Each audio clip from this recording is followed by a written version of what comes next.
एक वक्त की बात है, बादल नगर गांव में एक लड़का रहता था जिसके पास एक गधा था। वो अपने गधे से बहुत प्यार करता था और उसका बहुत ख्याल करता था। गांव में एक घास बेचने वाला था और वो लड़का उससे ही अपने गधे के लिए घास लेता था।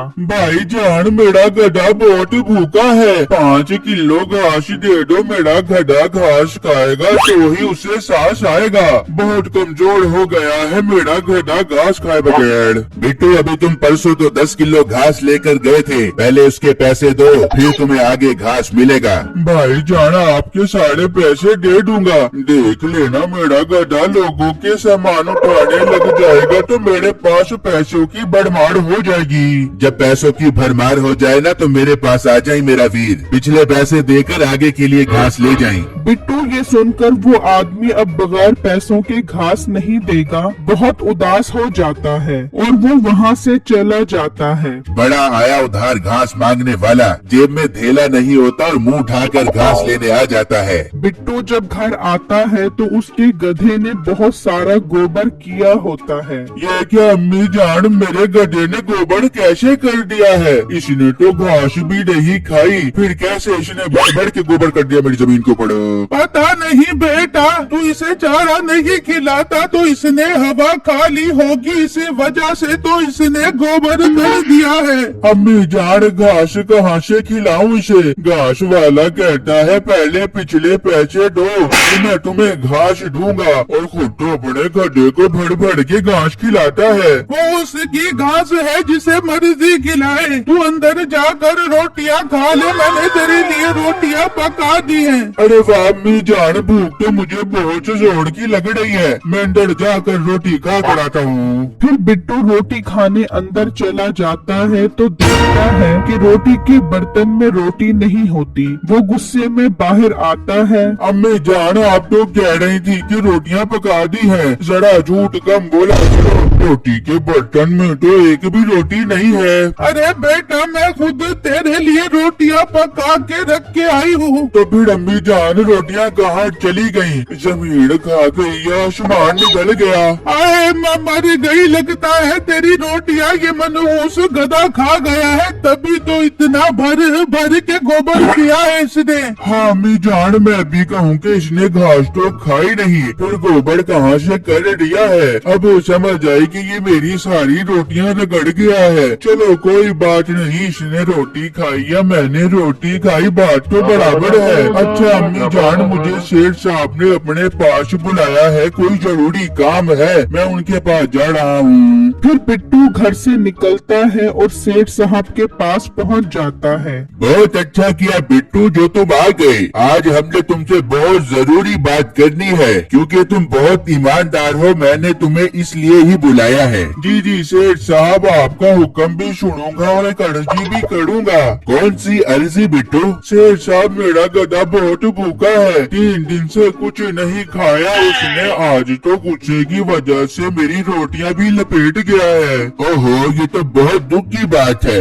जी जी सेठ साहब, बस आप मुझे कुछ पैसे उधार दे दें ताकि मैं अपने गधे को घास खिला सकूं। हाँ हाँ बिट्टू, मैं तुम्हें जरूर पैसे दूंगा। अब मेरी बात गौर से सुनो, मेरे पास एक बहुत नायाब मूर्ति है जो हमारे बड़ों की निशानी है, लेकिन अब वो हमारे घर में महफूज नहीं है। तुम कुछ दिनों के लिए वो मूर्ति अपने घर संभाल कर रख लो, मैं शहर से बाहर जा रहा हूँ, वापस आकर तुमसे ले लूंगा। अरे सेठ साहब, ये तो मेरे लिए कोई मसला नहीं है, आप मुझे उधार पैसे भी दे दे और वो मूर्ति भी। जब आप वापस आएंगे तो आकर मुझसे अपनी मूर्ति ले लेना।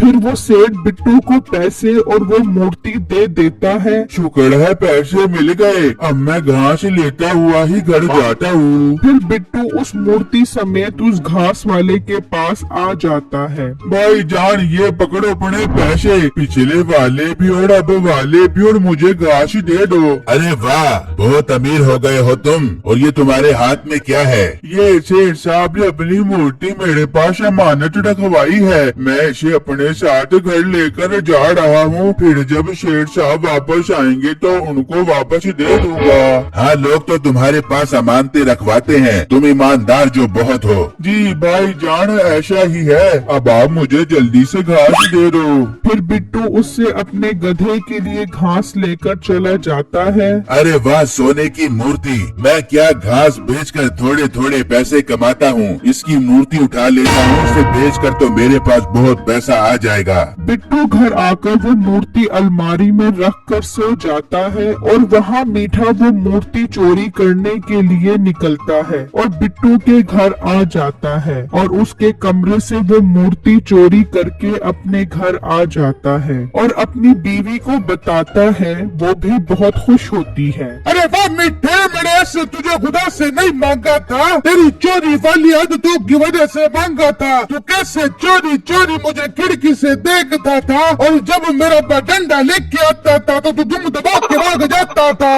हाँ हाँ बेगम, मुझे याद है। अब पुरानी बातें याद करने का वक्त नहीं, बल्कि ये मूर्ति एंजॉय करने का वक्त है। लेट्स सेलिब्रेट द मूर्ति पार्टी। फिर वो दोनों मूर्ति को अपने कमरे में रख देते हैं और इस तरह कई दिन गुजर जाते हैं और वो सेठ मूर्ति लेने बिट्टू के घर आ जाता है। ले आओ बिट्टू, मेरी मूर्ति में वापस आ गया हूँ। जी जी सेठ साहब, मैं भी लेकर आता हूँ। फिर जब बिट्टू अंदर आकर देखता है तो वहाँ मूर्ति नहीं होती। बिट्टू बहुत परेशान हो जाता है और सेठ साहब को आकर बताता है। ये तुम क्या बकवास कर रहे हो? मैंने तुम्हारे पास अमानत रखवाई थी और तुमने मेरी मूर्ति गुम कर दी। मुझे मेरी मूर्ति चाहिए कल शाम तक, वरना मैं पुलिस को तुम्हारे घर लेकर आ जाऊंगा और तुझे और तेरी माँ को पुलिस के हवाले करवा दूंगा। सेठ ये कहकर वहाँ से चला जाता है और बिट्टू बहुत डर जाता है। बिट्टू को शक होता है कि वो मूर्ति उसका गधा खा गया है। वो उसे डंडे से मारता है। निकल जा मेरे घर से नमक हराम, तूने सेठ साहब की मूर्ति खा ली है। तू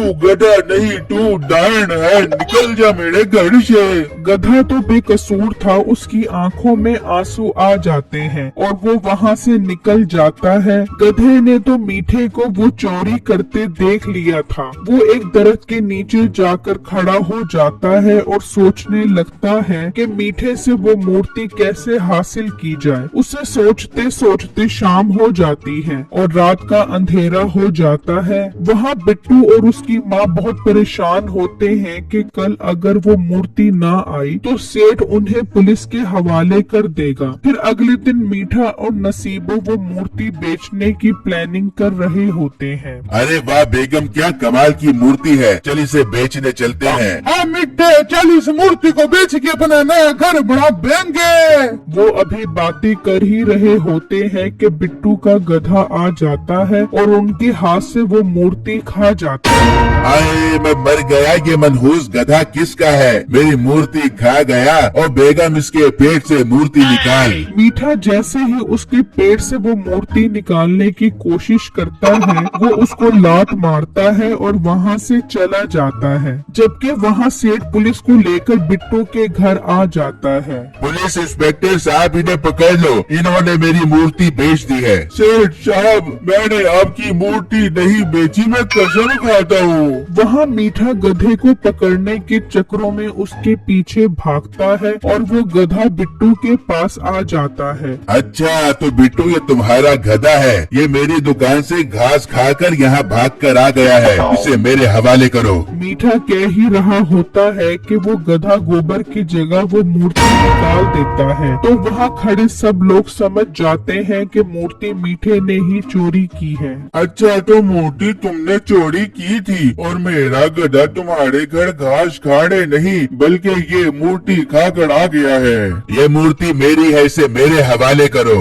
ये मूर्ति हम तेरे हवाले नहीं बल्कि तुझे पुलिस के हवाले करेंगे। इंस्पेक्टर साहब, असल मुजरिम ये है, इसे गिरफ्तार कर लो। फिर पुलिस मीठे को ले जाती है और सेठ बिट्टू और उसकी माँ से माफी मांगता है। बिट्टू, मुझे माफ कर दो जो मैंने तुम पर शक किया। तुम वाकई बहुत ईमानदार हो। तुम्हारा बहुत शुक्रिया। सेठ साहब, कोई बात नहीं। शुक्रिया मेरा नहीं बल्कि मेरे गधे का अदा करें, जिसकी वजह से आपने असल चोर को पकड़ लिया है। हाँ बिट्टू, आज से इसकी और तुम्हारी जिम्मेदारी मैं अदा करूँगा और तुम घर बैठकर मजे की जिंदगी गुजारोगे। मेरी वीडियो को लाइक और मेरे चैनल को सब्सक्राइब जरूर कीजिएगा और मुझे कमेंट बॉक्स में जरूर बताइएगा कि आपको मेरी स्टोरी कैसी लगी। शुक्रिया।